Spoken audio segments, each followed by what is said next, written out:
Selamat pagi, selamat siang, dan selamat malam. Salam sejahtera bagi kita semua.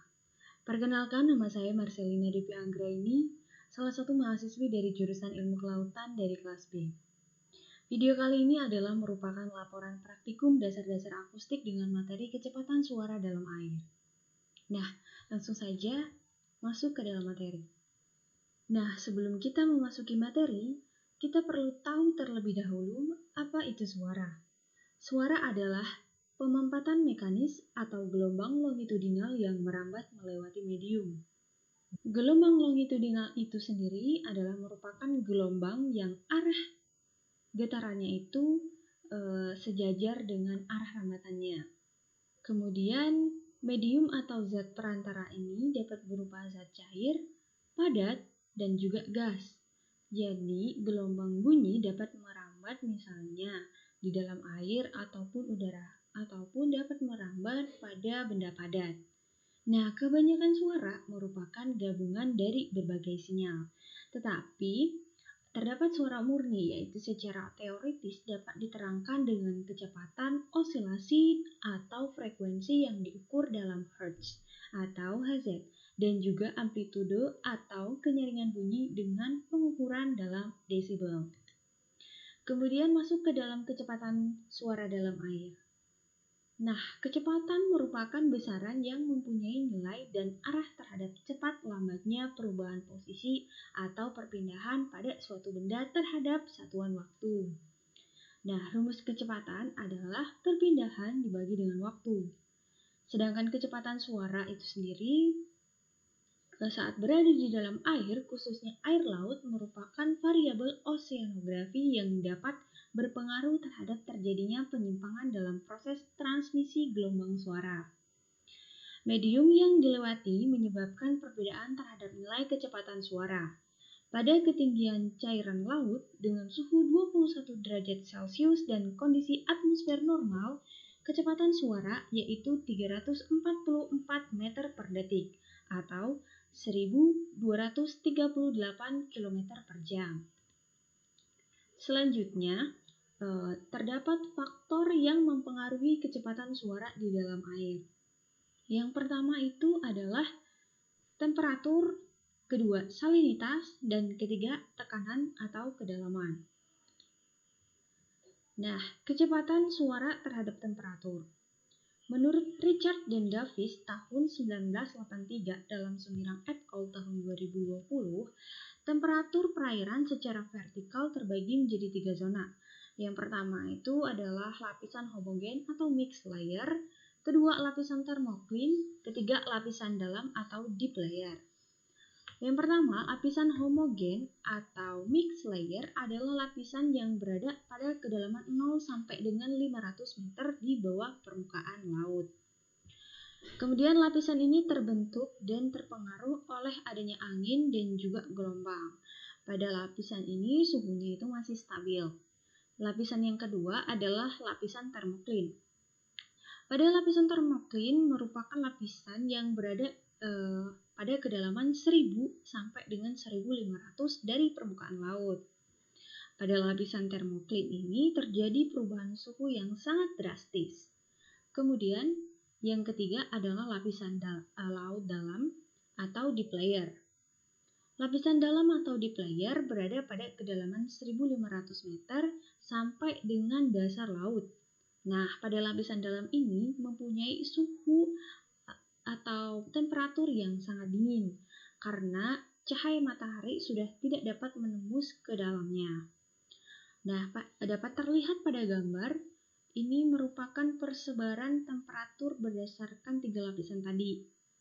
Yang pertama itu ada zona 1, zona 2, dan zona 3. Pada zona 1 ini adalah merupakan lapisan homogen, di mana kecepatan suara itu masih terbilang stabil karena sesuai dengan suhunya tadi yang masih konstan. Kemudian masuk ke zona 2, yaitu pada lapisan thermocline. Nah, lapisan ini mempunyai rentang suhu yang turun secara drastis. Nah, oleh karena itu kecepatan suara dalam lapisan ini itu menjadi lambat atau turun akibat dari perubahan suhu tadi yang sangat drastis. Kemudian turun lagi ke zona 3 karena penambahan tekanan tadi mendominasi penurunan suhu sehingga kecepatan suara bertambah seiring dengan bertambahnya kedalaman. Dapat terlihat pada tabel bahwasannya seiring dengan bertambahnya kedalaman maka suhu tersebut akan turun, suhu air di dalam laut tersebut akan turun. Tetapi tidak sebaliknya dengan kecepatan air di dalam suara. Ketika dia berada pada lapisan homogen, maka kecepatannya itu akan konstan. Sedangkan ketika berada pada lapisan termoklin, maka kecepatannya akan menurun. Tetapi ketika pada zona 3, maka kecepatan itu akan naik seiring dengan penurunan suhu tadi. Kemudian yang kedua adalah kecepatan suara terhadap salinitas. Salinitas dapat mempengaruhi kecepatan suara di dalam air, terutama di wilayah lintang tinggi atau dekat kutub di mana suhu mendekati titik beku. Salinitas merupakan salah satu faktor paling penting yang mempengaruhi kecepatan gelombang suara di dalam air. Distribusi vertikal salinitas pada wilayah tropis, ekuator, dan subtropis mengalami nilai yang paling kecil pada kedalaman 600 sampai dengan 1000 meter atau 34 sampai dengan 35 PSU. Semakin tinggi salinitas di suatu perairan, maka semakin tinggi juga kecepatan suaranya. Hal ini dapat terlihat pada gambar grafik di samping, yaitu ketika salinitas tinggi, maka akan sebanding juga dengan bertambahnya kecepatan suara dalam air. Hal ini dikarenakan ketika salinitas tinggi berarti partikel-partikel yang berada di dalam air itu juga tinggi, maka kerapatan yang di dalam air juga tinggi atau rapat atau padat sehingga cepat rambat bunyi di dalam air itu akan semakin cepat. Nah, dapat dilihat lagi bahwa hal ini dikarenakan kenaikan salinitas, maka larutan semakin padat, sehingga tiap kenaikan salinitas akan meningkatkan cepat rambat bunyi. Meskipun tidak sebesar suhu, salinitas ini cukup berpengaruh. Kemudian yang terakhir yaitu kecepatan suara terhadap kedalaman.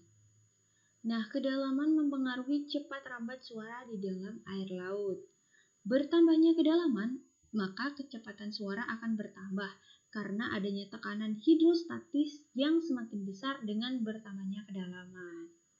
Nah, seperti yang dijelaskan tadi, bahwasannya jika kedalaman itu semakin dalam, maka akan bertambahnya tekanan. Nah, tekanan itu tadi yang mempengaruhi terhadap partikel-partikel yang ada di dalam air, maka partikel tersebut akan rapat dan padat sehingga mempengaruhi cepat rambat suara di dalam air. Nah, di dalam laut itu terdapat shadow zone.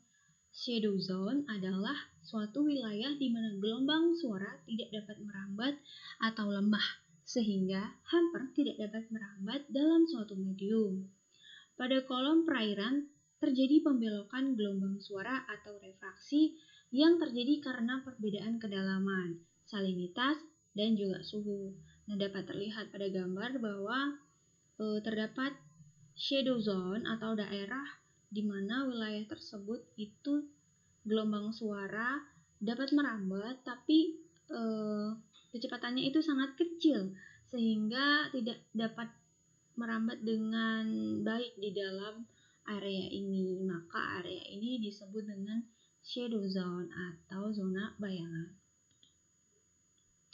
Selanjutnya adalah metode pengukuran kecepatan suara dalam air. Nah, terdapat dua metode, yaitu yang pertama menggunakan batu duga, yang merupakan sistem pengukuran dasar laut dengan menggunakan kabel yang dilengkapi bandul pemberat yang masanya sekitar 25 sampai dengan 75 kg. Nah, dapat dilihat pada gambar ini ada bandul di mana bandul itu dililitkan pada kabel dan dimasukkan ke dalam air. Kemudian, cara yang kedua itu adalah dengan menggunakan gema suara, yang adalah suatu metode pengukuran dasar laut dengan menggunakan alat gema suara yaitu echo sounder dan hidrofon. Pada perhitungan dengan menggunakan alat ini didapatkan cepat rambat bunyi di dalam air yaitu kurang lebih 1500 meter per sekon. Nah, selanjutnya ini adalah perhitungan kecepatan suara di laut. Terdapat 3 tokoh yang mengungkapkan persamaan perhitungan ini. Yang pertama itu Leroy, itu pada tahun 1969. Nah, rumusnya itu adalah C sama dengan 1492,9 ditambahkan dengan 3, di mana 3 ini dikalikan dengan T. T itu adalah suhu atau temperaturnya, dikurang 10, kemudian dikurang dengan 0,0006, dikalikan dengan suhu dikurang 10 pangkat 2, kemudian dikurangkan dengan 0,04, dikalikan dengan suhu dikurang dengan 18 dipangkatkan 2, dan ditambah dengan 1,5 dikalikan dengan salinitas dikurang 35, kemudian dikurangkan dengan 0,01 dikalikan dengan suhu dikurang dengan 18, dan selanjutnya dikalikan dengan salinitas dikurang 35, dan ditambahkan dengan kedalaman dibagi 61. Dengan batasan, pada Leroy ini batasan suhunya itu di antara negatif 2 derajat Celcius sampai dengan 23 derajat Celcius. Kemudian batasan salinitasnya yaitu antara 30 sampai dengan 40 ppt. Kemudian kedalamannya itu hanya sampai pada 500 meter. Di atas 500 meter itu tidak bisa menggunakan rumus Leroy. Selanjutnya yang kedua itu adalah menggunakan rumus dari Medwin pada tahun 1975. Rumusnya itu adalah 1492,5 ditambahkan 4,6 dikalikan suhu dikurangkan dengan 0,055, kemudian dikalikan dengan suhu pangkat 2 ditambahkan dengan 0,00029 dikalikan dengan suhu pangkat 3 ditambah 1,34 dikurang 0,010 dikalikan dengan suhu, kemudian dikalikan dengan salinitas dibagi 3 dikurang 35 ditambah dengan 0,016 dikalikan dengan kedalaman. Yang mana batasan pada rumus Medwin ini suhunya adalah 0 derajat Celcius sampai dengan 35 derajat Celcius, dan salinitasnya itu 0 sampai dengan 45 ppt. Sedangkan untuk kedalamannya itu hanya sampai pada 1000 meter saja. Kemudian yang ketiga itu rumus yang diungkapkan oleh Mackenzie tahun 1981, di mana rumusnya itu 1448,96 ditambah 4,591 dikalikan dengan suhu dikurang dengan 0,0534 dikalikan dengan suhu dipangkatkan 2, kemudian ditambah 2,374 dikalikan dengan 10 pangkat min 4 dikalikan dengan suhu dipangkatkan 3 ditambah dengan 1,34 dikalikan dengan salinitas dikurang 35, kemudian ditambah dengan 0,0163 dikalikan dengan Z. Z ini adalah kedalaman sama saja dengan D, kemudian ditambah 1,675 kali 10 pangkat min 7 dikalikan dengan kedalaman dipangkatkan 2 dikurang dengan 0,01025 dikalikan dengan suhu, kemudian dikalikan dengan salinitas dibagi dengan dikurang dengan 35, kemudian dikurangkan dengan 7,139 dikalikan dengan 10 pangkat min 13 dikalikan dengan suhu dikalikan dengan kedalaman dipangkatkan 3. Nah, batasan pada rumus Mackenzie ini adalah dari negatif min 2 derajat Celcius sampai dengan 30 derajat Celcius itu untuk suhunya, sedangkan untuk salinitasnya itu antara 25 sampai dengan 40 ppt dan kedalamannya itu hanya sampai pada 8000 meter. Nah, selanjutnya adalah kesimpulan setelah saya tadi menjelaskan tentang materi kecepatan suara di dalam air, maka dapat disimpulkan bahwa yang pertama, perambatan suara memerlukan medium. Contohnya seperti air, benda padat, dan udara. Kedua, kecepatan suara dalam air berbanding lurus dengan pertambahan salinitas.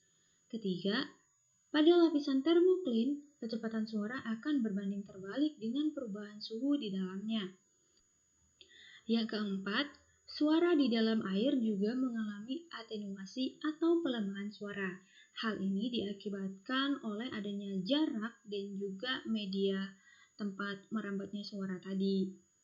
Kemudian 5, semakin dalam lautan, maka kecepatan suara akan semakin besar atau semakin cepat. Berikut ini adalah beberapa sumber yang saya gunakan dalam membuat laporan praktikum dasar-dasar akustik dengan materi kecepatan suara dalam air. Baiklah, sekian penjelasan tentang materi kecepatan suara di dalam air dari saya.